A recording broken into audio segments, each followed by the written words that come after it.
Estamos iniciando mais um programa Cidadania e Serviço Público, um programa da Federação das Entidades de Servidores Públicos do Estado de São Paulo, FESPESP. Um programa que conversa com você, cidadão que paga impostos, com você, servidor público, cidadania e serviço público. E a nossa conversa de hoje, nosso segundo programa, com o Dr. André Augusto Salvador Bezerra. Ele é juiz de direito em São Paulo, doutorando pela Universidade de São Paulo, a USP, especialista em direito público pela Escola Paulista da Magistratura de São Paulo e presidente da AJD, Associação Juízes para a Democracia. Voltamos já já.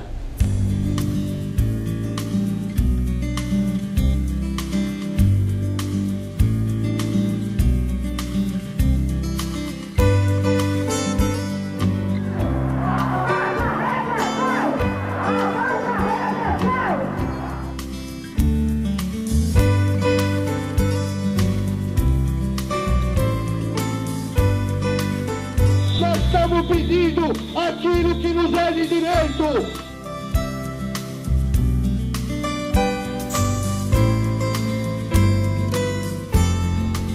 Estamos de volta com o programa Cidadania e Serviço Público, um programa da Federação das Entidades de Servidores Públicos do Estado de São Paulo, conversando com o Dr. André Augusto Salvador Bezerra.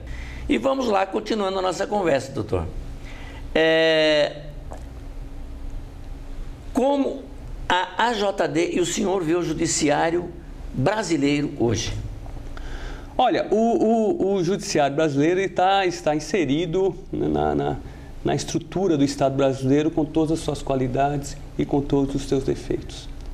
Temos hoje uma Constituição eminentemente democrática e que impôs ao judiciário brasileiro como uma das três funções do Estado, remontando aqui ao Montesquieu, né, a teoria da tripartição de poderes.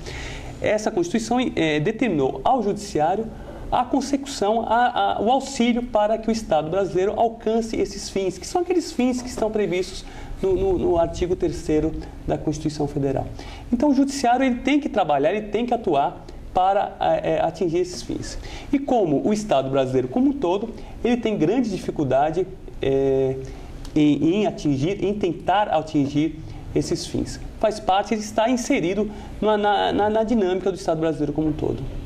Na reforma do Judiciário veio o CNJ. Ajudou em alguma coisa ou criou alguns problemas no Judiciário brasileiro? O controle externo sobre a magistratura é uma bandeira histórica da AJD. É uma luta, foi uma vitória nossa, sempre defendemos esse controle externo. Então, ele de fato ajudou e ajuda muito. Hoje, pelo menos, há um controle maior sobre a conduta funcional dos juízes, para além das corregedorias, que em alguns estados eram muitas vezes presas a corporativismos. Temos hoje políticas nacionais envolvendo o judiciário, até mesmo uma preocupação maior no plano nacional em relação aos direitos humanos. Só que, lógico, o CNJ por si só, ele não resolve o problema. O problema é bastante amplo, é muito complexo. Basicamente, simbolizado pela demora na prestação jurisdicional. A demora é um símbolo, né, de algo que não consegue ter a eficiência projetada constitucionalmente. Mas o CNJ, sim, é uma vitória. Ele veio para ajudar. Nós temos a Associação das Entidades do Judiciário brasileira e nós participamos na época da reforma do Judiciário, também de acordo com a criação do CNJ, achamos muito importante e nós defendemos até uma questão importante para nós e que acabou não sendo bem definida, que é a maneira como é administrado o judiciário. Por exemplo, se a gente pegar o estado de São Paulo, nós temos vários juízes que estão mais na administração do que na parte judicante. Nós defendíamos que, na verdade, a administração devia estar um pouco afastado da parte judicante. Evidentemente, administrado pela parte judicante, mas ser a formação de administradores do judiciário, de carreira, inclusive. O que o senhor acha disso? Olha, a gestão, de fato, é um componente importante. Dizer que tem que ser totalmente afastado do juiz ou não ser totalmente afastado é algo complexo, é algo que enseja grandes discussões que em poucos minutos não é possível ser feita. Mas, de fato, é preciso, é importante a existência de pessoas preparadas na gestão pública. E hoje não tem, né? Quem administra o cartório? Quem administra o cartório é o juiz, com a ajuda do servidor, que é o chefe do cartório. Duas pessoas que não têm essa formação. Hoje, por exemplo, na Universidade de São Paulo, existe um curso, uma graduação de gestão de políticas públicas. Há, pelo Brasil, diversos programas de pós-graduação em gestão de políticas públicas. O Judiciário tem que aproveitar esse corpo de pessoas altamente qualificadas que vem se formando no Brasil nos últimos anos. Nós até entendíamos, na época entendemos ainda, que realmente o presidente do tribunal, corregedor, ou seja, a cúpula administrativa do tribunal, desembargadores, tem que estar assessorado também por juízes, sem dúvida nenhuma. O que a gente discutia era por que ter um juiz para administrar o departamento de RH, por que ter um juiz para administrar o financeiro, quando na verdade deveria ser realmente formado pessoas de carreira realmente para exercer isso, né? Era essa a questão. Mas o senhor falou na questão da necessidade de realmente ser administradores. Como fica nessa questão a eleição à presidência do tribunal, que fica ainda entre os 5 mais antigos, simplesmente entre os 5 mais antigos? A eleição para o presidente do tribunal, ela simboliza bem a não adaptação do judiciário por completo à nossa Constituição democrática. É uma velha bandeira da JD que, pelo menos, os juízes de direito possam votar para presidente do tribunal numa eleição livre, numa eleição democrática. Eu sou juiz de direito há mais de 10 anos em São Paulo e nunca votei para presidente do meu tribunal. Uma vez perguntaram para mim, olha, o que você acha desse presidente que foi eleito? A minha resposta foi, não sei, eu não participei do processo político de escolha, então não sei. Há uma separação completa. E se confunde, acha-se que o dever de imparcialidade, né, que cabe a todo juiz pode ser afetado com discussões políticas. Isso é uma grande bobagem. A política faz parte do dia a dia da população, não há problema nenhum nisso, não há problema nenhum em ser político e em discutir política.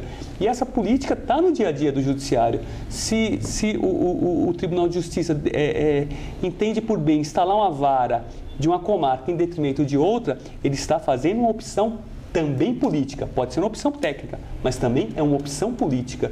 E não há nada de mais nisso. Então, a política está no dia a dia. Se a política está no dia a dia, por que não também fomentar essa discussão política internamente no judiciário? Discussão essa que não existe hoje em dia, mais de 20 anos após a promulgação da Constituição de 88.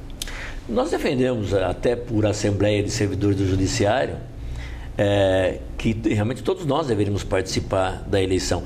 E é engraçado porque os últimos 2 presidentes, falando dos últimos 2, porque também já aconteceu com outros, eles no momento anterior à eleição, eles vêm conversar com os servidores, eles visitam os servidores nas diversas comarcas, conversa com eles, como se eles fossem eleitores, como se eles,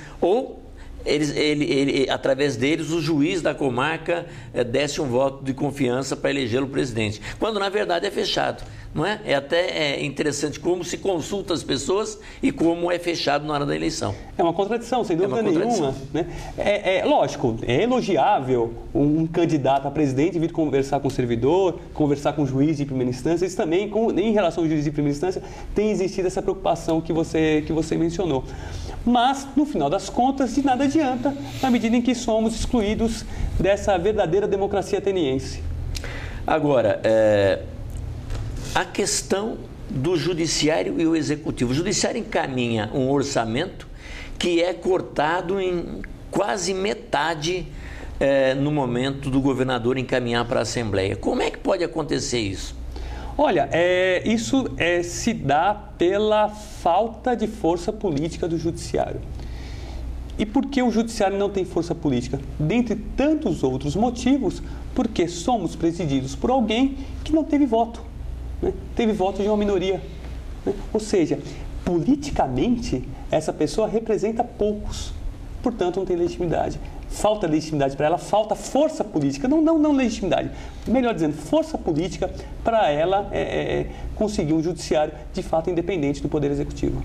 Agora, como explicar como a cúpula do tribunal, o próprio pleno do tribunal explicar para os juízes, para os servidores e para a população em geral que ele precisava de tanto e que ele conseguiu passar o tempo com quase metade do que ele realmente necessitava? Sem dúvida, cabe ao judiciário também politicamente, olha só como é interessante, politicamente, colocar o ônus ao Poder Executivo. Olha, não estamos conseguindo produzir um serviço público adequado como gostaríamos, dentre outros motivos, por falta de dinheiro. Lógico, a falta de dinheiro é apenas um dos motivos, existem outros tantos motivos, mas é um dos motivos que tem que ser explicado para a população e colocado também sob o ônus do governador. Sempre que nós vamos discutir os servidores do Judiciário, a questão da reposição salarial, que aliás nós fizemos já, as 3 últimas greves foram muito fortes, mas em nenhuma delas pedimos ganho real de salário. Era sempre o cumprimento do artigo 37(10) da Constituição, repor a inflação do período. E sempre recebemos a notícia de que não temos dinheiro, nós temos que ir ao governador pedir dinheiro. Ir ao governador pedir dinheiro não é uma ligação esquisita do Judiciário com o Executivo? Ele não vira também um apenso do Executivo? Sim, parece que fica parecendo que o presidente do Tribunal de Justiça, ou seja, o chefe de um poder de Estado, é um secretário do governo, do governador, né? Isso não evidentemente, isso não ocorre, evidentemente. A autonomia financeira do Judiciário, efetiva autonomia financeira do Judiciário, daria ao presidente do Tribunal de Justiça o poder que ele tem que ter. A Constituição não cumprida, seja com o direito de greve, seja com o artigo 37(10), que é a reposição salarial. Por exemplo, nós aprovamos na Assembleia Legislativa um projeto encaminhado pelo Tribunal que tem que repor o salário. Nos últimos 3 anos houve reposição, mas temos coisas passadas que não foram repostas. O Executivo aprovou um projeto dele mesmo na Assembleia, sancionado pelo governador, e não cumpre o artigo 37(10). Precatórios, uma série de precatórios para pagamento que também não são cumpridos como deveriam ser cumpridos, e não há punição. Como trabalhar com isso? Tudo que você descreveu agora está inserido num contexto muito amplo do Brasil como um todo, que é, digamos assim, a cultura do descumprimento do direito. Essa cultura do descumprimento do direito vai desde o Estado, que não paga o valor que lhe é devido a uma pessoa por conta de uma decisão judicial, sendo que a gente sabe muito bem que um dos princípios básicos do Estado de Direito é que todos devem cumprir a lei, inclusive os governantes. Quando o Estado, por meio de um governante, não paga o devido, colocado no precatório, ele está descumprindo a lei e, portanto, ele está violando um dos princípios básicos do Estado de Direito. E essa cultura do descumprimento também do direito, do descumprimento da lei, da Constituição, é uma cultura que atinge a iniciativa privada, atinge as grandes empresas. E o que isso vai gerar? Vai gerar o excesso de demandas no Poder Judiciário. E vai gerar a ineficiência do serviço na medida em que o Estado, o juiz, ele não consegue dar um atendimento a todas essas demandas. Então, um cidadão que tem o seu direito violado pelo Estado, por exemplo, o servidor público, ele vai procurar quem? Vai procurar o judiciário. O cidadão que assina um pacote de internet e que a sua internet cai toda hora, de um serviço realizado por uma empresa privada, ele vai procurar quem? Vai procurar o Poder Judiciário. Essa cultura do descumprimento do direito histórica no Brasil que tem atrapalhado basicamente o Judiciário. Nós estamos vivendo agora uma coisa interessante no Judiciário de São Paulo. O próprio tribunal encaminhou um projeto para a Assembleia concedendo um adicional de qualificação para os servidores que tiverem graduação, especialização, mestrado, doutorado. Foi aprovado, foi sancionado pelo governador. Lá no final está dizendo que ele necessário, ele colocará verba para isso. Isto foi em dezembro e o tribunal não cumpriu até hoje o pagamento disso, dizendo que ele não tem dinheiro para cumprir. Uma lei aprovada na Assembleia, uma lei que o governador sancionou. O judiciário não precisava ter a coragem de entrar nisso com toda a força e dizer, olha, foi aprovado, eu vou pagar o adicional de qualificação, até pela importância que existe o adicional de qualificação de quem é graduado, pós-graduado, etc.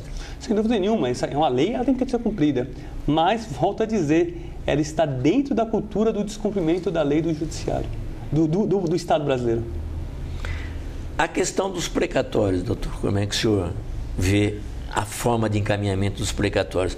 Porque nós temos pessoas morrendo sem receber o seu precatório. Tem coisa ainda do gatilho salarial do governador Quércia. Vejam só, né, como eu falei aqui, um dos pressupostos do Estado de Direito é o cumprimento de todos a lei, né? E o que eu estou falando não é nenhuma novidade, e não é nenhuma novidade da Constituição de 88. Eu estou falando de algo que foi consolidado, digamos assim, em 1789, na Revolução Francesa. Ora, se o Estado não cumpre uma decisão judicial, ele evidentemente descumpre o direito, ele viola o básico do direito.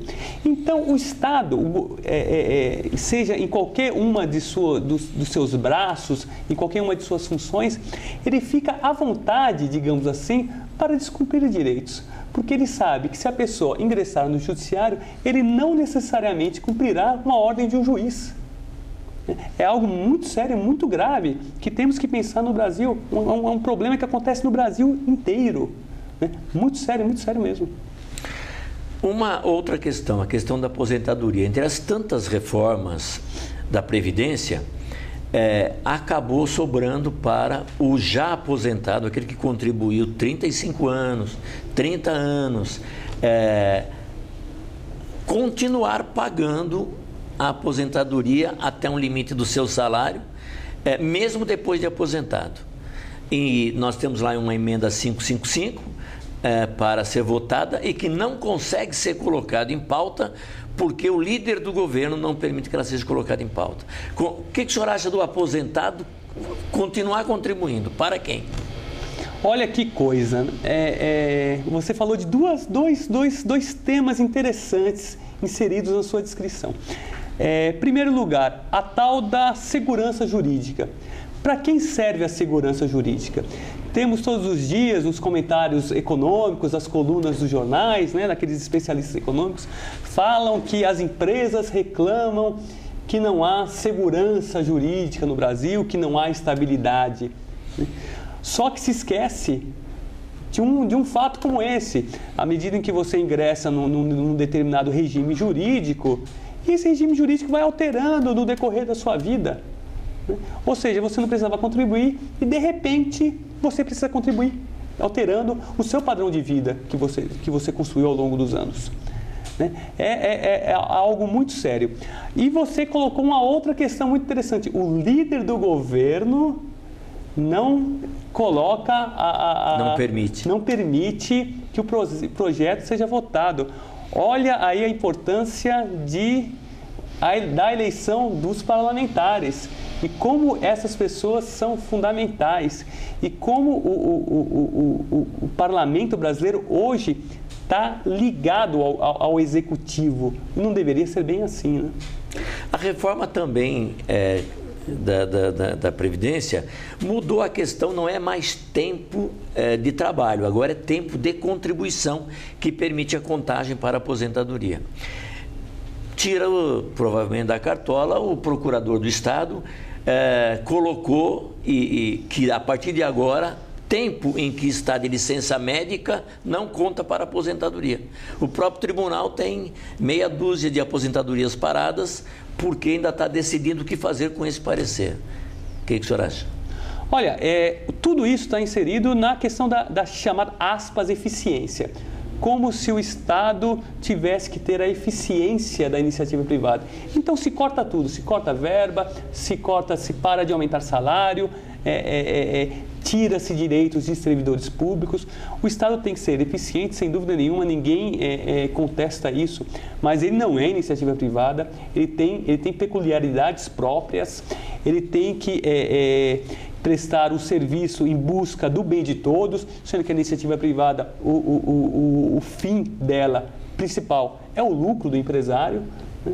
Então, essa mudança de direitos, essa supressão de direitos, tem uma ideologia por trás dela, que é a ideologia neoliberal, né? que entrou na Europa e no Chile inicialmente, nos anos 80, e que chegou no Brasil nos anos 90 e que continua, inclusive, quando o Brasil é governado por grupos políticos que tanto criticavam o neoliberalismo.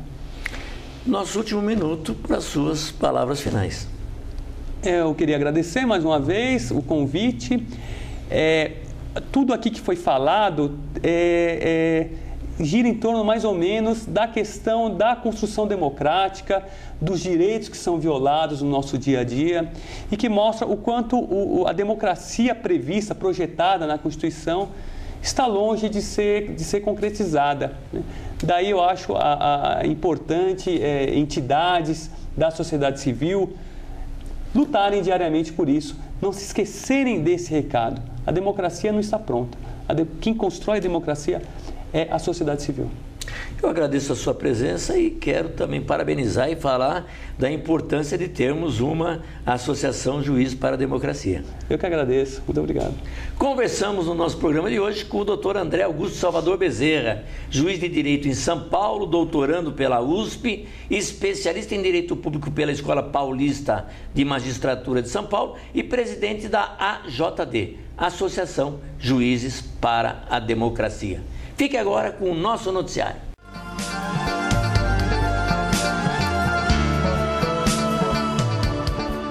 E agora as principais notícias que interessam a você, servidor público. E vamos começar com uma saudação para você que é pai, hoje Dia dos Pais, dia 10 de agosto. A você que é pai de servidores públicos, a você que é pai e é servidor público. Muito parabéns pelo nosso dia, que seja repleto de saúde e tranquilidade no seio da nossa família, que no final das contas é o que realmente importa e pelo aquilo que nós sempre lutamos, né? Então vamos às informações, começando que a nossa federação, a FESPESP, realizará um seminário no próximo mês de setembro aqui em São Paulo. O temário e as palestras ainda estão sendo discutidas pela comissão organizadora, mas sob o eixo central, o servidor público e o sistema democrático brasileiro, o evento deverá ter palestras sobre Constituição e cidadania, administração pública, direitos e deveres do servidor público e voto consciente. O seminário ocorre nos dias 11 e 12 de setembro, provavelmente na sede da Associação dos Funcionários Públicos do Estado de São Paulo, aqui na capital.